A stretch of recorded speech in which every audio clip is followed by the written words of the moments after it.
ಧಾರವಾಡ ತಾಲೂಕಿನ ಮನಸೂರು ಗ್ರಾಮದಲ್ಲಿ ಕಾಣಿಸಿಕೊಂಡಿರುವ ಚಿರತೆ ಸೆರೆಗಾಗಿ ಅರಣ್ಯ ಇಲಾಖೆ ಸಿಬ್ಬಂದಿ ಹರಸಾಹಸ ಪಡುತ್ತಿದ್ದಾರೆ. ಬೆಳಗ್ಗೆಯಿಂದಲೇ ಮನಸೂರು ಗ್ರಾಮದ ಹೊಲವೊಂದರಲ್ಲಿ ಬೀಡು ಬಿಟ್ಟಿರುವ ಅರಣ್ಯ ಇಲಾಖೆ ಸಿಬ್ಬಂದಿ ಶತಾಯಗತಾಯ ಚಿರತೆಯನ್ನು ಸೆರೆ ಹಿಡಿಯಲು ಮುಂದಾಗಿದ್ದಾರೆ.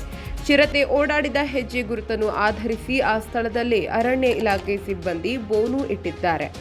ಮನಸೂರು ಗ್ರಾಮಸ್ಥರ ಸಹಾಯದಿಂದ ಸಿಬ್ಬಂದಿ ಆ ಚಿರತೆಯನ್ನು ಸೆರೆ ಹಿಡಿಯಲು ಎಲ್ಲಿಲ್ಲದ ಕಸರತ್ತು ನಡೆಸಿದ್ದಾರೆ.